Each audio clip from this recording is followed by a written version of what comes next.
Hey guys, JawsTheSharkReviews here, and today we'll be taking a look at the Transformers Studio Series Gamer Edition Voyager class War for Cybertron Thundercracker.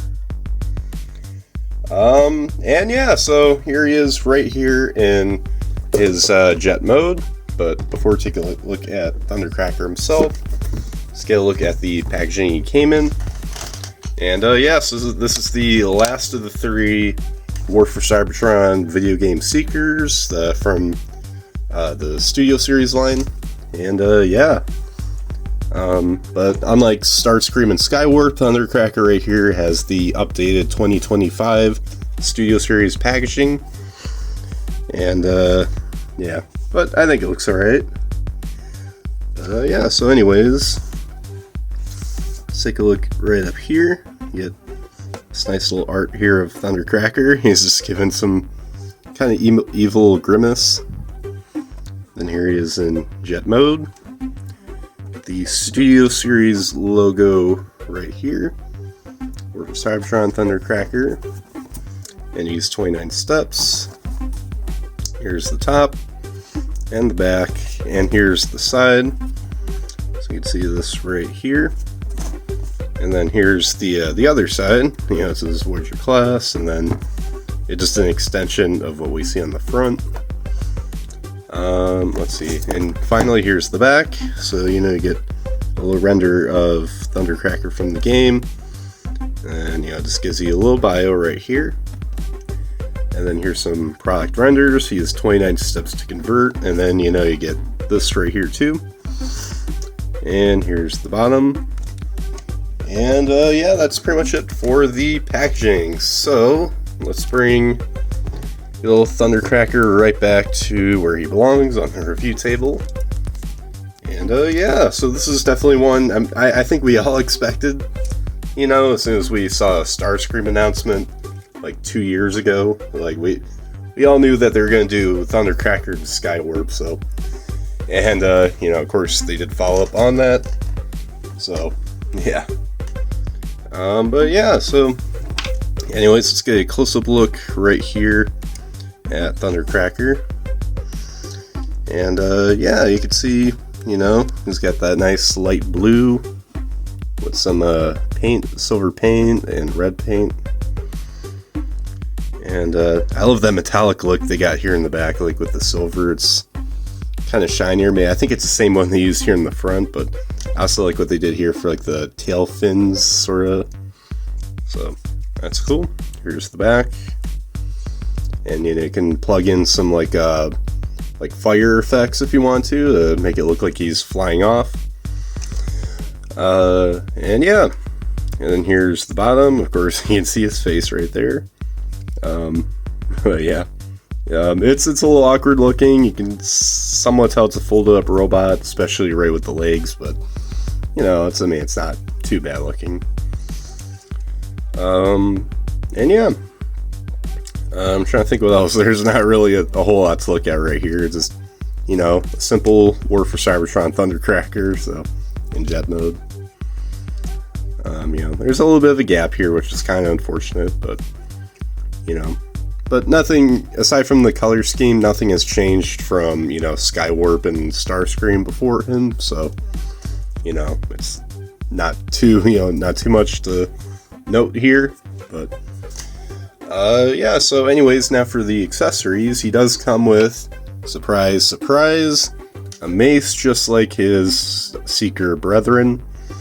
But just with little changes. So, it looks like that the main hilt piece is painted silver, just like with the rest of them, well, except for Starscream's, but it's painted over blue plastic. And then here's Skywarp's. It's pretty much the same, except I noticed that even like the club section here, or the mace of the club, is a little bit shinier, like a little sparklier compared to Skywarp's. And let me bring Starscream's in. And, you know, Starscream has, like, the same mace on here as Skywarp, but, you know, they all have different hilts. Oops. So here's Starscream's. It's just a plain gray plastic. And then here's Skywarp's, it's purple plastic with silver paint over it, and then Thundercracker has a blue plastic with silver paint over that. So, you know, it's not really much new, excuse me, but, you know, it's just, at least they found some way to sort of change this up with this a little bit, you know, so you don't get all mixed up. But yeah, so you could store this right here if you want, like here or here or here or there. I'll just put it up here. I think it's easier just to put it up here because there's a little more room for the mace. Oh, and yes, this is detachable. I believe that's how it comes out in the packaging. I don't think this is together, or maybe it is. I forgot. But yeah. So there you go. But he does come with one new accessory though, because this has basically been a tradition with all the Seekers. They have the same club, but they have different guns. So I'd say out of the three, Thundercrackers has got to be my favorite one, because it's sort of like a machine gun, and I think that just looks really cool. So here that is right up close, and yeah, it's like a dark gray plastic, and you know, it's not too pretty looking, but it's still really awesome. But yes, you can store that right down here or right up here. So let me just put that there. There you go. I think that's it for storage. But yeah. So let me just get these out of the way. And yeah. So anyways, now for the alt mode size comparisons. Here he is with Starscream. And let's bring in Skywarp at the same time, because why not? Let's get a little group shot right here of the three. And yeah, absolutely love all three. I mean, they're not perfect, they've each got their own flaws, but it's just good to have the three again, you know. I mean, I'm someone that never owned the original three, so, you know. But, you know, it's still good to have all three of these guys, you know. I've seen some people say that they prefer the original three, or some that prefer these, but you know, I think both are fine in each of their own ways, even if I don't have the original ones. So yeah, that's pretty much it there for the alt mode size comparisons. Again, just as with the Skywarp review, if you want to see more comparisons with this mold, just check out that review. And again, I don't have any of the original War for Cybertron Seekers, so I can't really compare it with that either, but maybe someday I'll get one of those, and then I'll probably compare them with each one, so. But yeah, so anyways, let's get right down to the transformations. So, starting off, you just want to flip in these little side pieces. It's the same as what we had before on Skywarp and Starscream. Again, the only difference is that you see different colors, so yeah. So you just do that, and then after that you just want to lift this up, and then just kind of bring this all up right here. And there you go, and then that'll untab from right down here. Then after that, you just want to flip down these side pieces, and then bring up like the knee area to this section, and then just close this up, I think. Hold on a sec. It's not. I don't think I got in the right spot. Oh, did I get it? There we go. It's a little confusing there sometimes, but there you go. And then just bring this up, and then close that up. Flip up the little toes. It's really hard to get these out, and at the same time it's real easy to push them in, which I absolutely hate. I wish there was like a clip or tab or something just to lock those in, so you know it's not too much of a hassle. And then after that, you just want to split apart the arms, and then next just spread out the shoulders, bring down the arms, and then after that you just want to flip forward the front canopy, cockpit, whatever section, and then bring up the head, and there you go. Then flip in the nose cone at the same time. Just close the main window, cockpit window, whatever you want to call it. Just close that up, and yeah. At the same time, you just want to untab these pieces here from what would be the shoulders. Well, not the shoulders, but like, these would be the shoulders, but if you know what I'm talking about, like the areas between the neck and the shoulders, that's what I'm talking about. And there you go. So then just bring this down right here,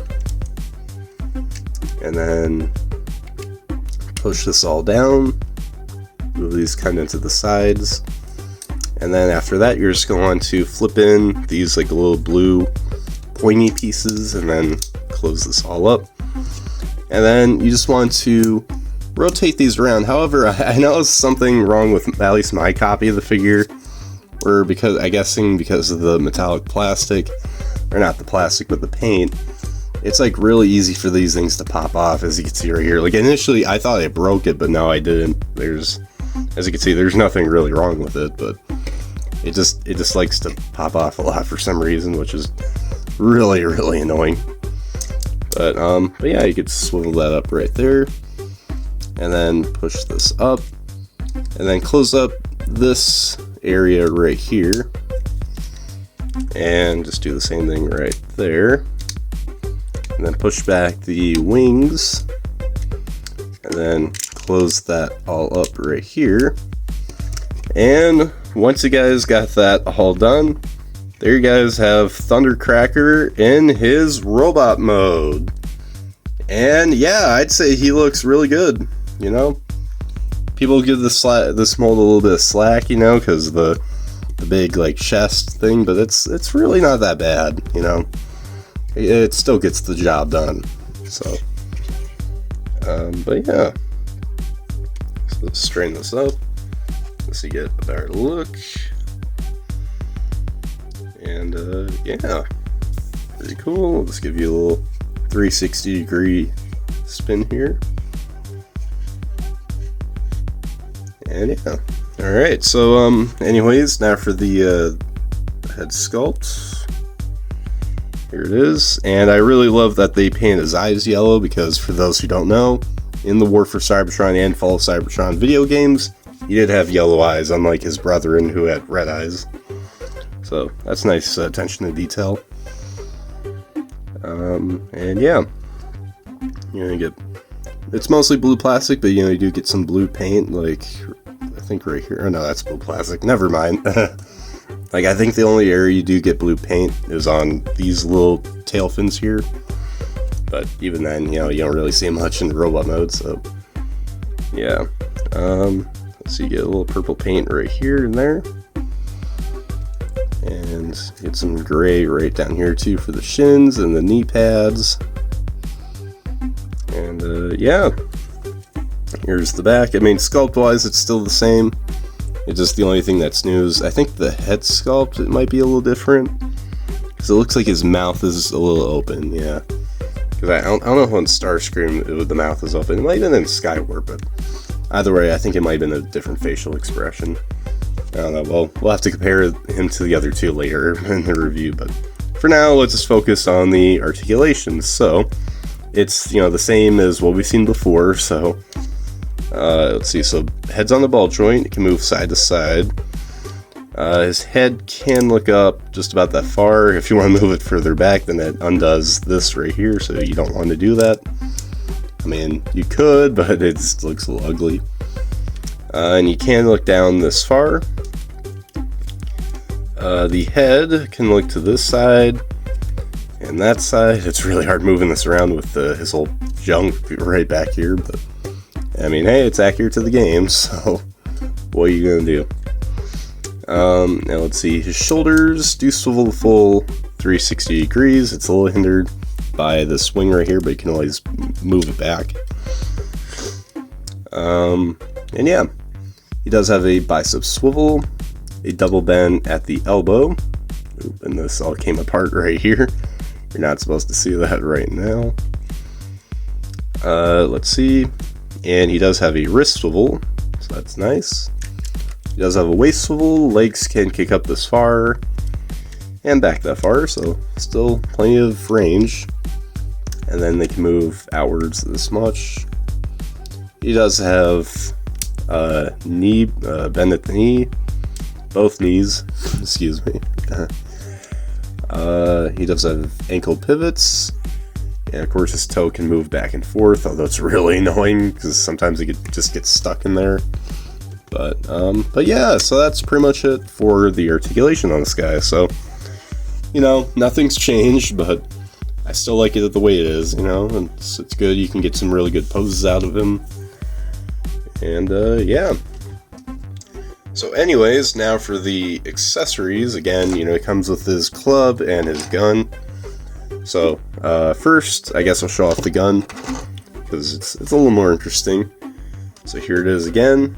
And so what you want to do with it is you could actually have him hold it, just like with the other two Seekers. They can hold their guns, but there's something else I'll show off in a bit, which applies to pretty much any of these War for Cybertron Gamer Edition figures.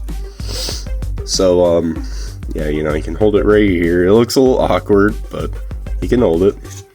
Or you can just remove his right forearm, and that's the only forearm that can be removed, so don't try breaking off this one. But, yeah, and you can plug it in right here. And, yeah, there you go. So then, there you guys have Thundercracker with that. And I will say, it looks a little weird, you know, just with how thin and narrow and long this is, but, I mean, it still kind of looks a little cool, so, you know, not too much of a problem right there. But, yeah, and of course, he comes with his mace right here. Not his mace, his club, excuse me. So, yeah, pretty cool.